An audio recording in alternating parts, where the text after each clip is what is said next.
weird to me because I think a lot of people who, I don't know if it's just people who like art and the humanities or people who take a different view on their education or depending on the type of degree they got. A lot of people just look at education as like something that helps you make more money or helps you in the job market. And then for like whatever our brand of academics are, education is like training you how to be a human being, you know, or like opening your mind up to the truths of the world. It's like such a different thing. Education isn't just another thing on your list of like things to do. I don't know, it's weird. And I love it, but I don't know if I'm brainwashed into loving it.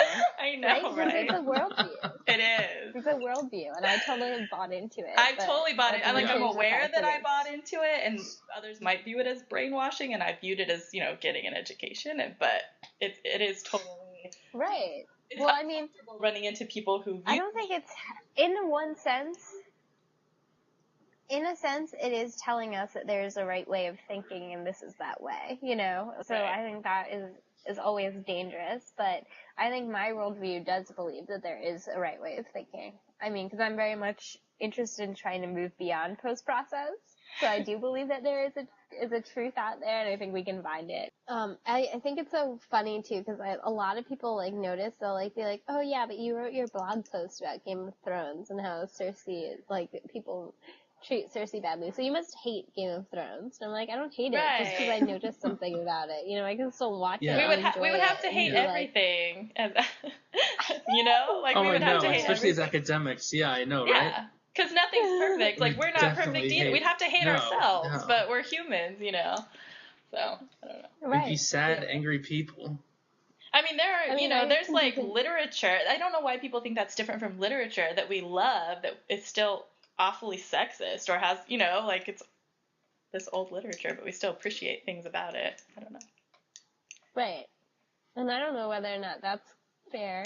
I mean, I think a lot of, like, radical feminists would probably say that's not okay. But yeah, that's true. As for me, I personally enjoy it, and I do enjoy a lot of TV shows that have their own problems. And that's because everything has problems, because the worldview of academia is to find problems in things. So...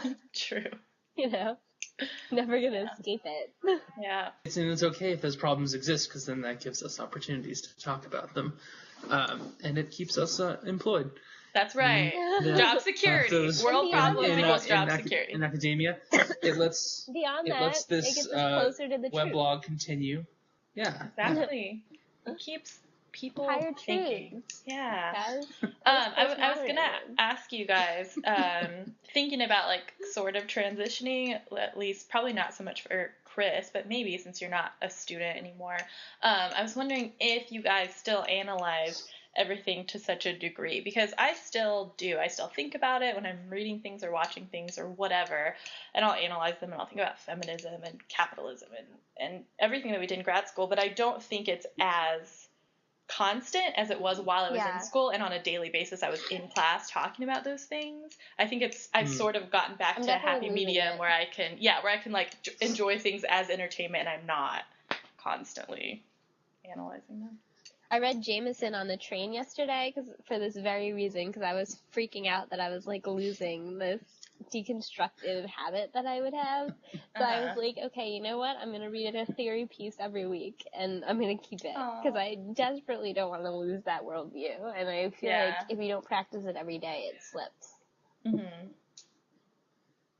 Yeah, I've been reading some Camus, and so someone was looking at my book and they're like, well, why are you reading this? And I was like, I feel like I need to keep up, or I need to keep my mind working on something besides my job. Yeah, and I feel like I have this kind of gap because I haven't really been reading theory of any kind. Maybe that's what I should do, start an article a week, because it becomes such a habit after 2 years that, like, you know, we do want to keep up with it and stuff, but it's also just become part of, like, what I'm used to in my daily life. And, like, I don't know, my brain's just used to it, so I kind of miss it.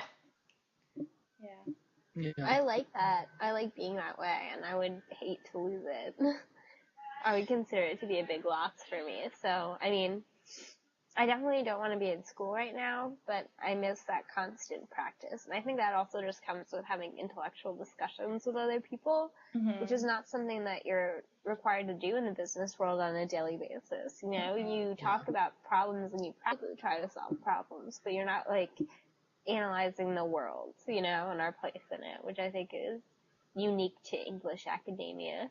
Yeah, and it's so weird for me because I feel like I walk the line between just being like a lay person versus, I don't know what the opposite of a non-academic versus an academic, because like always loved school and stuff, but I really grew up in a sort of non-academic household that saw education as that thing that you should get to like make life easier for you, you know? And then once I hit my like liberal arts experience in college, I was like, oh, I'm really into this like academia. But by the time I got to the end of my master's degree, I was like, I'm not so into it that I want to, like, be an academic forever. So I'm always, like, kind of shuffling back and forth and trying to figure out how much I want in my life. But I do think that it definitely adds, for me, I feel like it adds something meaningful when I'm interpreting the world. Oh, I think so. Yeah. If anything, I just enjoy it. Like, I find it to be entertaining in the same way that maybe people enjoy watching TV shows. I love deconstructing TV shows, you know? So, but to do that, you constantly have to be in practice. I feel like it's easy to slip out of that, you know? Oh, yeah. And into just watching TV. Well, thank you, Chris, for being our guest this time. It was wonderful to talk to you. Thank you for having me. And I had so much fun with you guys. We'll definitely have to do this again next week. And I'm so excited. Post-grad semantics is back on the web. Me too.